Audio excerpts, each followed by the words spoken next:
from Philharmonic Hall in Lincoln Center, home of the world's greatest musical events, another program of New York Philharmonic Young People's Concerts under the musical direction of Leonard Bernstein.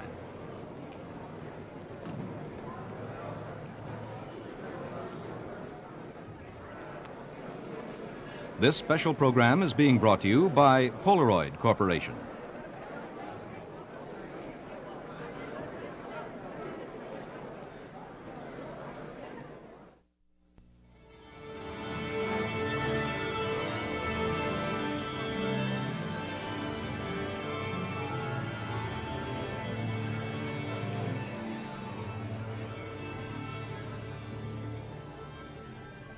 And here is Mr. Bernstein.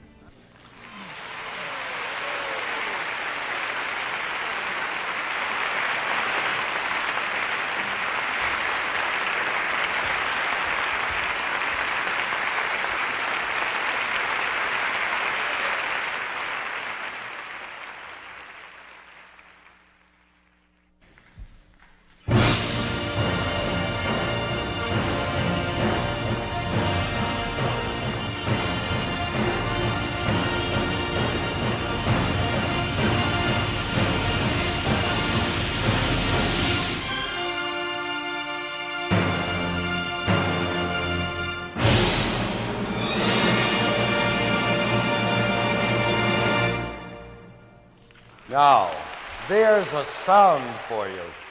That's a sound and a half. The familiar, full-throated, incomparable sound of the modern symphony orchestra.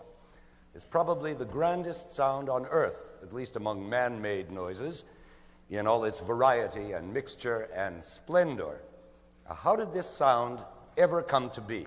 How is it that this particular collection of sound-making devices have come together to achieve this grandeur? Well, that's a long history, and longer than we have time to tell on this program. But what we can do is to show you the anatomy of this orchestra as it exists today. We can put a sort of X-ray onto it, analyze it, dissect it, as if we were in a scientific laboratory. And in order to do this, we've picked a piece of music that's not regarded as the greatest, like a Beethoven symphony or a Wagner opera, but which is perfect for our purposes. It's called The Pines of Rome by the early 20th century Italian composer Ottorino Respighi. Now, this famous and popular symphonic poem is one of those colorful, descriptive pieces that have been so widely imitated in movie scores and TV background music. But remember, in 1924, when Respighi wrote it, the sound film had not yet been invented. So at that time, The Pines was considered a pretty original and imaginative creation. And it still, for that matter, has quite an original sound today. And as I said before, it's just great for our X-ray purposes here, because it reveals the orchestra in all its different glorious aspects, and even calls for some extra instruments not normally used in a symphony orchestra. I think you're going to find it exciting. But before we plunge into it, I'd like to prepare you for it with a very brief look into just how this massive symphony orchestra is divided, what constitutes it. And this will be our first set of X-rays in this lab session. Now, usually the elements of the orchestra are explained and demonstrated in terms of families, as families of instruments, where you inevitably wind up talking about grandpa bassoon and auntie English horn and that sort of baby talk. I can't bear to do that to you. You're too sophisticated for that. So I'll just give it to you straight and quickly and painlessly. Okay, there are four main sections in the orchestra: the strings, the woodwinds, the brass, and the percussion. Simple. The strings are the main body of the orchestra in quantity as well as in basic responsibility. There are 67 of them standing here, which is quite a multitude when you think of it, ranging from the high violins here to the low double basses over there. Ladies and gentlemen, be seated. Usually, the highest string parts are assigned to the first violins, like the sopranos of a chorus. And the next highest parts go to the second violins, who are like the altos of a chorus. And the middle voices usually go to the violas, which are somewhat larger and lower sounding than violins and could be said to be the tenors of this orchestral chorus. Now the cellos here, or celli in Italian, are like the baritones of a chorus. And the basses are, of course, the basses. Now, the tricky thing is that the violins can also play low as well as high. And the cellos can also play high as well as low. So you see, the strings are a very flexible and useful section of the orchestra. They are also capable of playing very loudly and very softly. They are also capable of hammering notes out or of plucking sounds, which are called in the trade pizzicato. And there are all kinds of other weird and wonderful sounds they can make, which we won't go into because we haven't time. Oh, and let's not forget the piano and the harp, which don't look like stringed instruments, but are because they have strings in them. So they're stringed instruments. All right, on to the woodwinds, a smaller but equally important and flexible department of the orchestra. Now, this is a totally different set of sounds, and very different from one another, too. In fact, some woodwinds aren't even made of wood.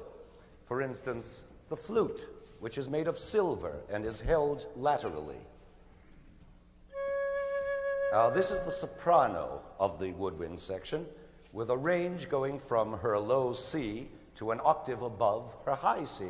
An octave above high C, which is more than any soprano I know can do.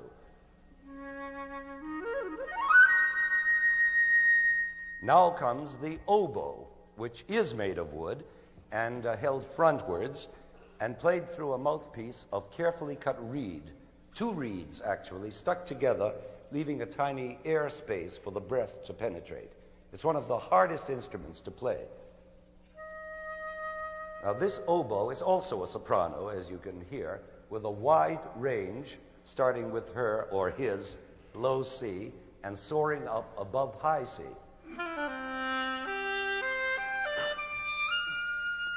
Great. I'm sure you all know a clarinet when you meet one.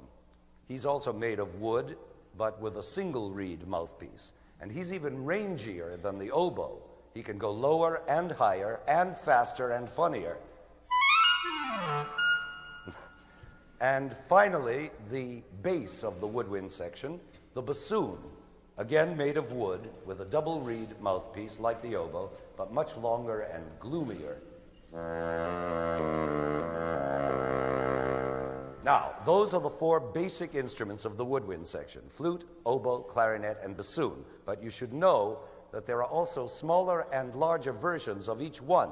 For instance, there's a small, higher flute called the piccolo. There's a larger, lower oboe called, confusingly enough, the English horn. And then there's a larger, lower clarinet called the bass clarinet. And there's a much larger, much lower bassoon called the double bassoon. And there are many other variations, too.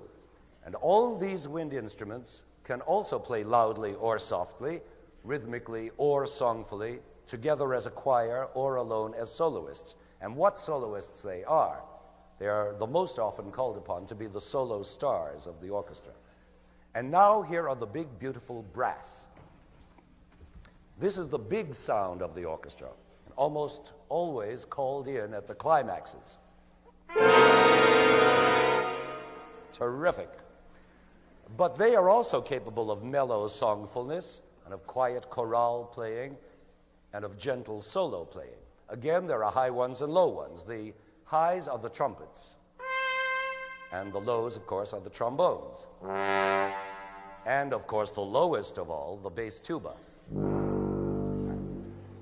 Between these extremes of high and low are the French horns, which are a special case. You see, they're made of brass, all right, but they're often considered to be part of the woodwind section rather than the brass section because they blend so well with the woodwinds. They're like certain people we all know who try to be on both sides of a fence at the same time. You put them with the winds and they sound like winds. You put them with the brass, they sound like brass. But left to themselves, they sound exactly like French horns, and there's no mistaking them.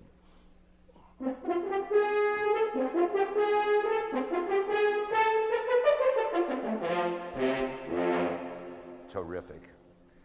What a range they have, from all the way up boo to boo.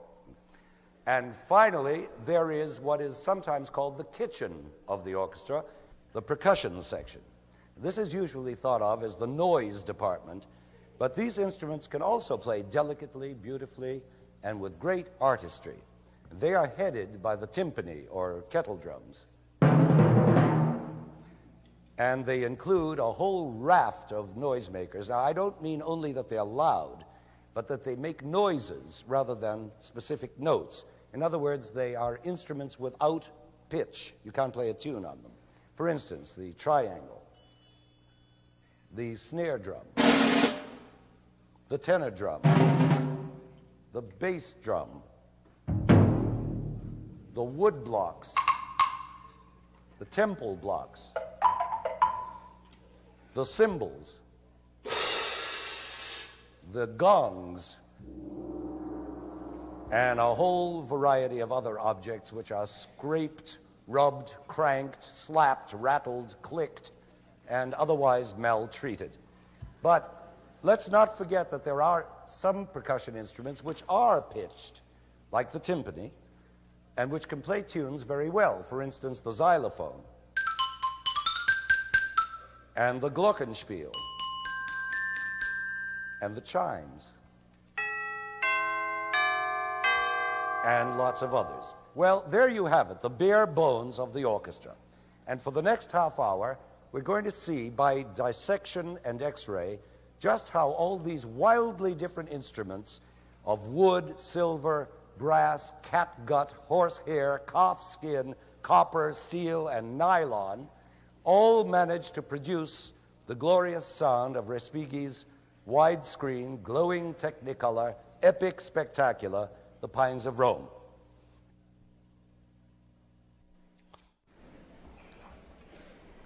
Respighi's Pines of Rome is, or are, divided into 4 continuous movements, each one named for certain aspects or areas of the city of Rome. The first movement is called the Pines of the Villa Borghese, the Villa Borghese being a famous park in the middle of Rome, a park famous, among other things, for the hordes of children who always seem to be playing there. And so this opening movement is a romp full of the squealing of high-pitched young voices, of yelling and teasing, and of the kids' tunes that go with games, especially soldier games. Here's how it begins.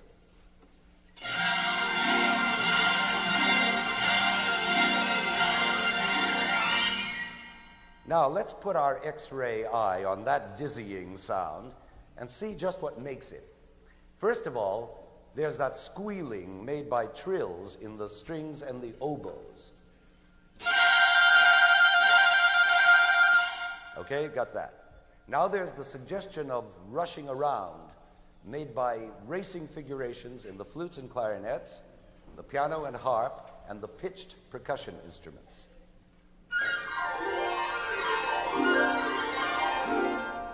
And on top of all that, there's a mad tintinnabulation on the triangle. Imagine one little triangle making all that noise. And finally, there are the trumpet fanfares telling us that we're playing soldiers.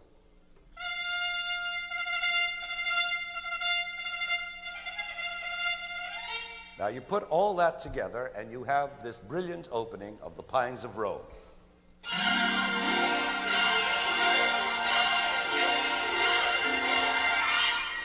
Terrific sound. It's really original.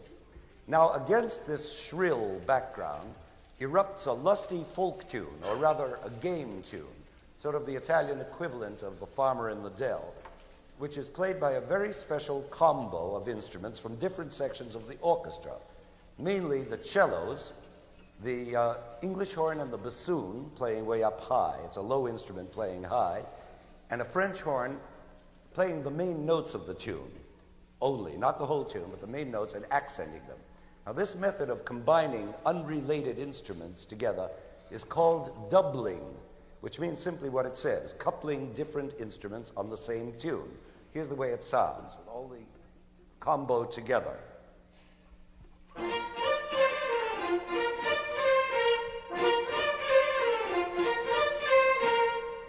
And now listen to that tune against its background of the squealing and yelling, and you get a real picture of the symphony orchestra in action, as well as a sound picture of kids playing in the Villa Borghese.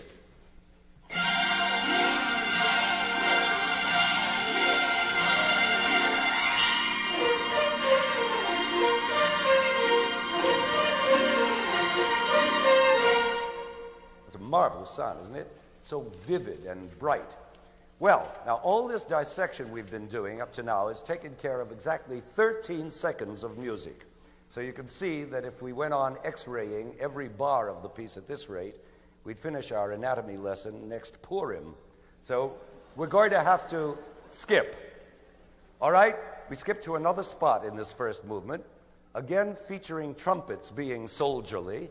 They're still playing soldier games, only this time accompanied by a Bronx cheer percussion instrument called a ratchet.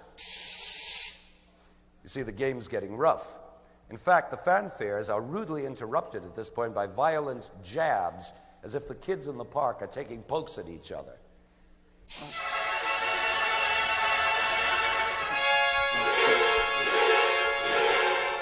Now, those jabs are made mainly by the strings. And notice again that the cellos are playing higher than the violins. This is a favorite trick of Respighi, putting low instruments into an unnaturally high register. You see, the violins are playing this, whereas the cellos are playing way up here. You see, it makes the whole thing sound even jabbier because the cellos playing way up in their high register can sound so nasty. Furthermore, these string jabs are doubled by woodwind jabs. And of course, that nastiness comes partly from the dissonance of the notes themselves. But that dissonance is made even nastier by reinforcement from the French horns. Now, that specially nasty effect you've just heard is due to the fact that these horns are playing muted, that is, with mutes stuck into them. Can we see those mutes? Now, mutes, as the name implies, are usually used to make an instrument sound softer and more distant. But if you do the opposite, if you mute a horn and then blow into it with all your might, you get a real nasty noise. Just compare. Here are the horns without mutes, open. Now they put in their mutes, they're closed, and they sound like this. You see, it's the very summit of nastiness. So now, let's hear the whole thing again, the fanfares and the jabs together.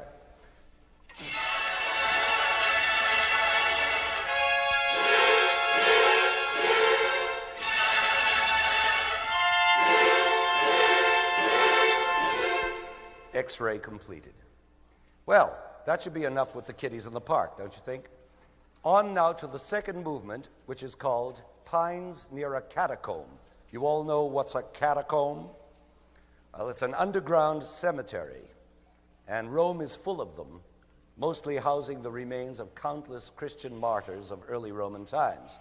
So naturally, this music is going to be a sudden and immense contrast to the noisy gaiety of the first movement. This one is all mystery and twilight solemnity.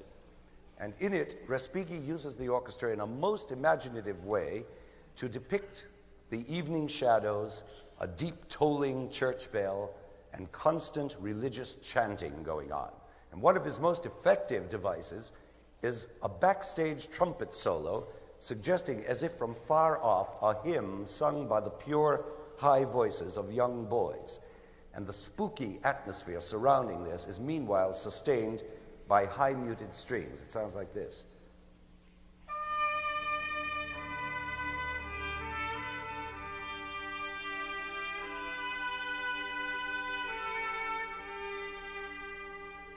Beautiful effect. And now another chanting is heard, lower and faster, like the Gregorian chant you sometimes hear in Roman churches. And this is done by low, unmuted strings, doubled by low clarinets and horns.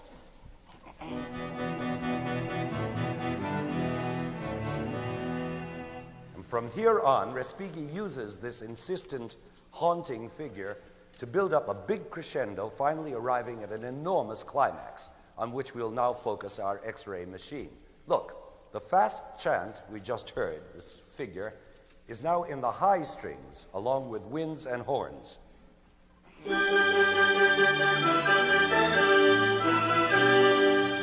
And against this is sounded the boys' hymn we heard earlier in the offstage trumpet, only now it's blared out by 3 trombones in unison.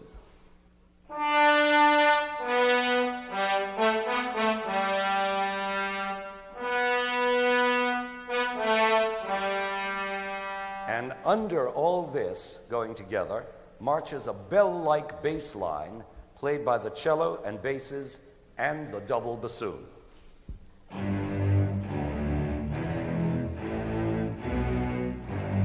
This heavy bass line is made even more ponderous by the addition of the piano.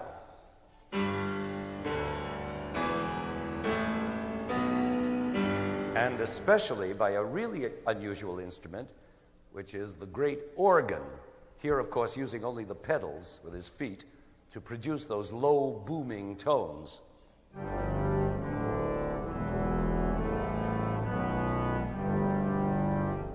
Now let's put all that back together and listen to this tremendous climax of the movement.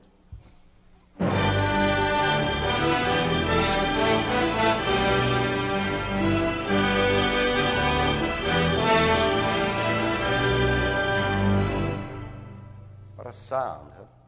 Well, gradually it diminishes, and as it finally dies away into silence, we are led without pause into the third movement, which is called the Pines of the Janiculum. The Janiculum is that great and beautiful Roman hill, one of the famous 7 hills on which Rome was built.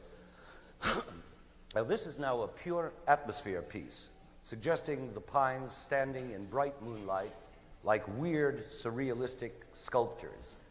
The atmosphere is set immediately at the beginning of the movement by a piano cadenza. You know what a cadenza is? A free improvisation.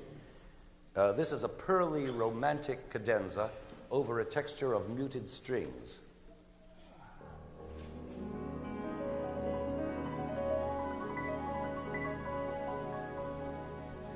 That sets the moonlight mood. And now comes the moment for one of our stars of the woodwind section, the solo clarinet, to pour out a stream of melody like some mythical night bird singing his heart out to the moon.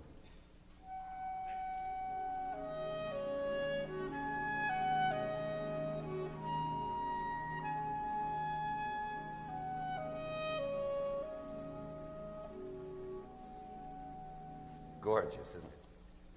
Now, this magical atmosphere builds up and fades away, ending with a repeat of the opening piano cadenza and of the clarinet melody of that mysterious night bird.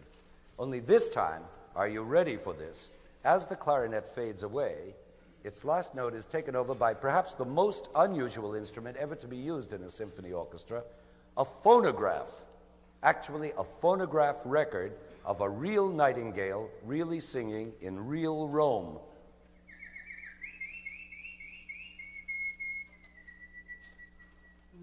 Sounds insane, twittering away all by itself, but it's an unforgettable moment in the music when the nightingale is introduced with all the violins trilling behind it. I'm not going to give away that moment now, it's too special, but when we play the whole piece in a few minutes, you'll see what I mean. At any rate, as the phonographic nightingale fades out, we suddenly become aware of the sound of distant marching feet, measured and relentless, and we are into the fourth and final movement, which is the most famous of all, called the Pines of the Appian Way. I'm sure you all know about the Appian Way, the Via Appia, that historic Roman road over which passed so many Roman armies, which has seen so many victors and victims, so much glory and cruelty. Here are those fateful footsteps created by low strings plus the timpani and the piano.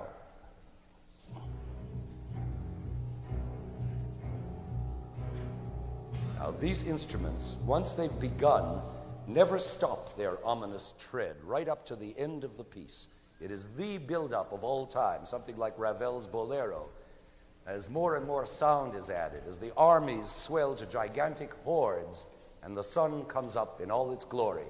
Sounds corny, but it is corny. I told you it was a colossal spectacular, but it's still almost impossible to resist the magic of this incredible march as it builds. Now, over these distant marching feet, the first sounds we hear are of lamentation, of captured slaves, of Christian martyrs, of massacred children, of all those horrors on which the glory that was Rome was built. Here's one lament, a real heart stab in the muted violins.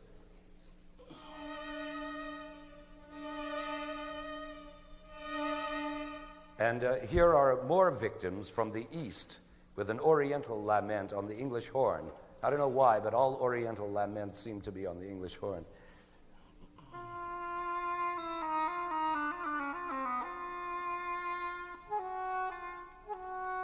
But now the victims give way to the victors, and we begin to hear fanfares, military calls, and tattoos, starting in the low horns and bassoon.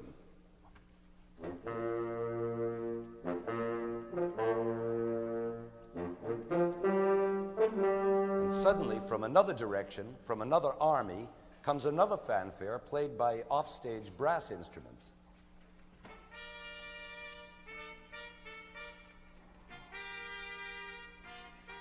And these fanfares, sounding from every direction, are gradually taken up by all the wind and brass instruments, and as the footsteps grow nearer and heavier, so do the fanfares. And more instruments join the procession, more drums, more cymbals, gongs, trumpets, and finally the king of instruments, the organ, full blast this time, hands and feet.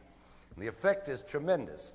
But rather than show it to you now and give it away, let's save it for its rightful climactic place at the end of the complete performance of Pines of Rome, which is now forthcoming.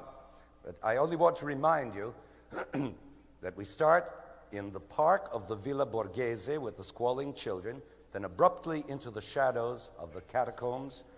Then we are gently led up to the moonlit Janiculum, and finally into that mystic vision of the armies marching on the Appian Way. And you may have noticed, if you've been listening carefully, that the four movements, which are played without pause, have a continuous time sequence. It's presumably late afternoon for the kids in the Villa Borghese, after school, naturally, and it has become twilight, Vespers time, by the time we get to the catacombs. Then it's deep night on the moonlit Janiculum, and it's dawn on the Appian Way, ending in a glorious sunrise. You may also have learned a little bit more about the anatomy of a symphony orchestra than you knew before. So now as you listen, I hope you'll be hearing this orchestral sound in a new way, with a new intelligence, and with X-ray ears.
From Philharmonic Hall in Lincoln Center, the third of this season's New York Philharmonic Young People's Concerts, under the musical direction of Leonard Bernstein, has presented The Anatomy of a Symphony Orchestra. Heard in today's program was Ottorino Respighi's symphonic poem, The Pines of Rome. Earlier this season, Aaron Copland performed some of his own works in Music for the Movies, and Leonard Bernstein presented Fidelio, a celebration of life.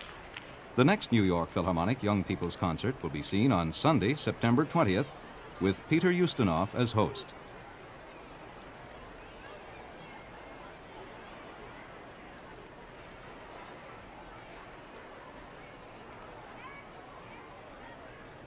This program was recorded in Philharmonic Hall and was produced and directed by Roger Englander.